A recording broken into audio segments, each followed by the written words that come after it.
Welcome to my channel cook and cultivate. நம்ம இன்னைக்கு என்ன பார்க்க போகிறோம் அப்படின்னு பார்த்தீங்கன்னா ஊறுகாய் பண்ணுறது தான். இது என்ன பழம் தெரியுதுங்களா? இது வந்து நார்த்தங்காய். இது வந்து அவ்வளோ உடம்புக்கு நல்லதுங்க. ஜுரமாக இருக்கிற நேரத்துலலாம் வெறும்னா அப்படியே நம்ம வந்து உப்பில் காய வச்ச காய் வந்து உப்பில் இருக்கும், அது நல்லா இருக்கும், சாப்பிட்றலாம். அப்படியே நம்ம இதை பாருங்கள், நான் எப்படி நறுக்கிறேன்னு பாருங்கள். நல்லா ஸ்ப்ரிங்கு மாதிரி நறுக்கணும். இதை நீங்கள் உங்களால் நறுக்க முடியல, நறுக்க தெரியலன்னா நீங்கள் பாக்ஸாக கூட நறுக்கி உப்பில் நம்ம ஊற வைக்கலாம். ஆனால் இந்த மாதிரி ஸ்ப்ரிங்கு மாதிரி நறுக்கணும்னா ஒரு பழத்தை அவ்வளோ சூப்பராக வரும். இந்த ஃபஸ்ட்டு பழம் கொஞ்சம் எனக்கு இதுவாக வருது, ரெண்டாவது பழம் நறுக்கிறேன் பாருங்கள். சூப்பராக ஸ்ப்ரிங்கு மாதிரியே வருங்க இந்த நார்த்தங்காய், அருமையாக இருக்கும். இங்கே பாருங்கள், அப்படியே நம்ம பழத்தை கட் பண்ணிக்கிட்டே போகணும். அதாவது ரவுண்ட் ஷேப்பில் கட் பண்ணக்கூடாது, கிராஸாக நம்ம கட் பண்ணிகிட்டே வந்தோம்னா நமக்கு ஸ்ப்ரிங்கு எப்படி நமக்கு இருந்ததோ அது போல் அழகாக இருக்கு. இங்கே பார்த்தீங்களா, சூப்பராக வந்திருக்கு பாருங்கள். ஸோ இந்த மாதிரி வரும்பொழுது நம்ம இப்போ என்ன பண்ண போகிறோன்னா, இது ஃபுல்லாகவே நம்ம கல்லுப்பு தான் யூஸ் பண்ணணும். சால்ட் உப்பு போடக்கூடாதுங்க, கல்லுப்பு தான் யூஸ் பண்ணணும். ஒரு பழத்து உள்ள கல்லுப்பை எடுத்து நம்ம உள்ளுக்குள்ளே ஸ்ப்ரெட் பண்ணி நம்ம விடணும். நல்லா உள்ளுக்குள்ளே எல்லா இடத்துலையும் அந்த கல்லுப்பு படுற மாதிரி நம்ம இந்த பழத்து உள்ள நம்ம ஸ்ப்ரெட் பண்ணி விட்டுட்டு ஒரு நல்ல சுத்தமான ஒரு பாட்டிலோ இல்லை பிளாஸ்டிக் பக்கெட்டையோ எது நம்மக்கிட்ட இருக்கோ அதை நம்ம யூஸ் பண்ணிக்கணும்.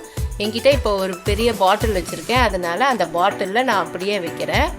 இப்போது ஒரு பழத்தை நறுக்கி நம்ம உப்பு போட்டிருக்கோம். இது போல் எல்லா பழத்தையும் நம்ம ஸ்ப்ரிங்கு மாதிரி நறுக்கிட்டு நம்ம என்ன பண்ண போகிறோம், இந்த பாட்டில் ஃபுல்லாகவே நம்ம வைக்க போகிறோம்.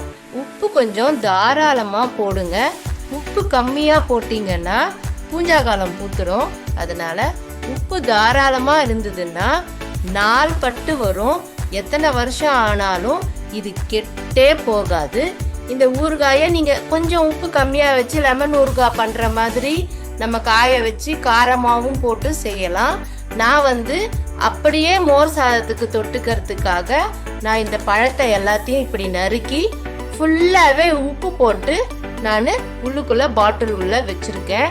நான் வச்ச கொஞ்ச நேரத்துக்கு எல்லாமே பார்த்தீங்கன்னா அந்த ஜூஸும் இந்த உப்புமே அப்படியே நிறையவே வந்தது.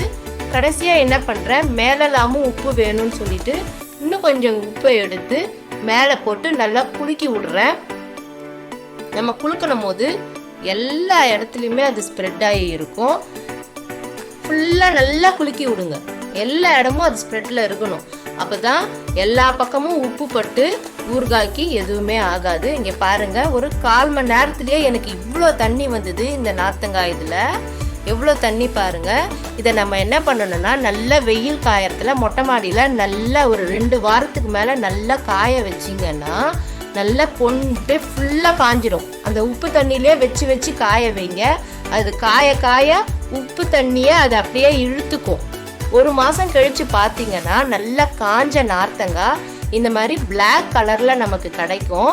இதை வந்து நம்ம உடம்பு சரியில்லாத நேரத்தில் நம்ம அப்படியே சாப்பிடலாம். அவ்வளோ ஜீரண சக்தி நமக்கு தரும். அதை விட நாக்குக்கு அவ்வளோ ருசியாகவும் இருக்கும் இது. அதுவும் இந்த ஜுர நேரத்துலலாம் பார்த்தீங்கன்னா இந்த நார்த்தங்காயை வெறுமனையே வாயில் போட்டு சாப்பிட்லாம், அவ்வளோ அருமையாக இருக்கும். எல்லாருமே சாப்பிட்லாம், குழந்தைங்கள்லேருந்து பெரியவங்க வரைக்கும் எல்லாருமே சாப்பிட்லாம். அவ்வளோ அருமையான நார்த்தங்காய் ஊறுகாய் செம சூப்பராக இருக்கும். இது வெறும் உப்பில் காஞ்சது தான். இதில் நீங்கள் காரம் போட முடியாது. 1 வாரம் காஞ்சதில் மட்டும்தான் காரம் போட முடியும். இது நம்ம 1 மாதத்துக்கிட்ட காய வச்சுருக்கோம். தேங்க்யூ.